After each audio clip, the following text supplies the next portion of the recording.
이재명 민주당 대표는 오늘 법정에 출석을 했습니다. 그런데요. 보통 이 대표가 법정에 재판을 받기 위해서 출석할 때 왜 기자들이 이렇게 질문을 던지잖아요. 대표님 뭐 어떻게 생각하십니까? 그런데 지금까지 법정에 출석할 때는 이재명 대표가 기자들 앞에서 아무런 이야기도 하지 않아 왔습니다. 그런데 오늘은 법정에 출석하기에 앞서 기자들이 질문을 던졌는데 이재명 대표가 굉장히 비교적 길게 이야기를 이어갔습니다. 이렇게요. 들어보시죠. 재판 출석으로 잠깐만. 부담되지 않으신지요?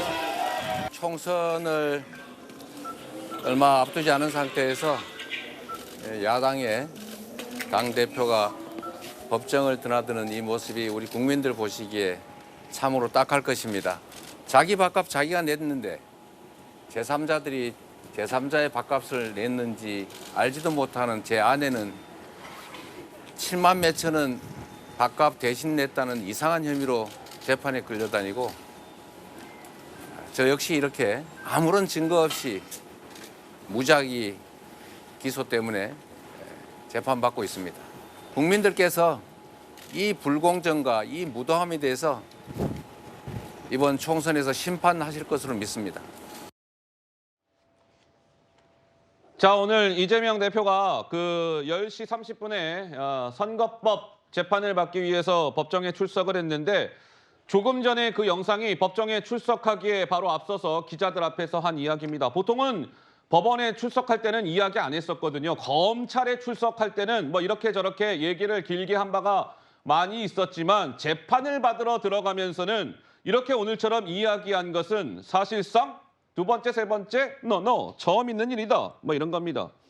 이재명 민주당 대표 법정에 출석하면서 이렇게 얘기하죠. 총선을 앞두고 야당 대표가 법정에 드나드는 모습이 참 국민들 보시기에 딱해 보이실 겁니다.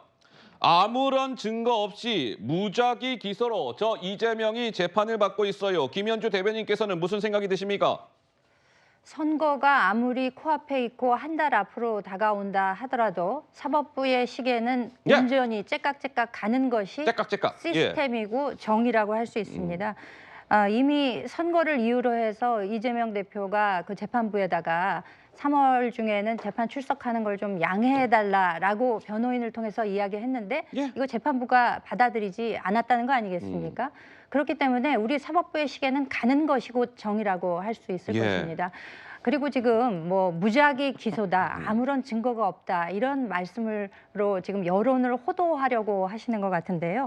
아니 그 선거법을 이유로 해서 배우자가 기소됐다는 것도 상당히 부당하다는 지금 이 주장에 대해서 누가 동의를 할 수 있겠습니까? 예. 그 이미 그 배모 씨의 경우에는 2심까지 실형의 집행유예형을 받고 상고를 포기함으로써 확정이 됐습니다.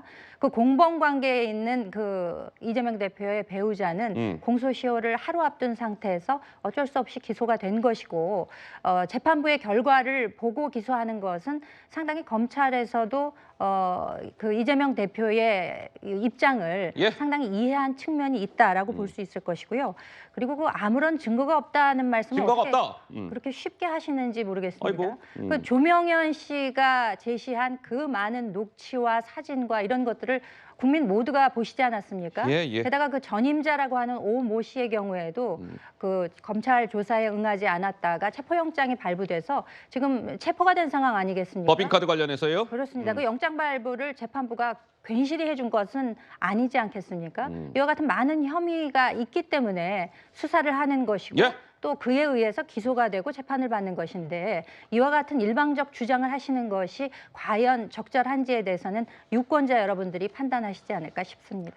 자, 이재명 대표는 참고로 이제 선거는 이제 어느덧 벌써 다음 달입니다. 오늘이 3월 8일이고 선거는 총선은 4월 10일 수요일입니다. 그래서 제가 말씀을 드렸잖아요. 이제 총선이 3자가 두 개입니다.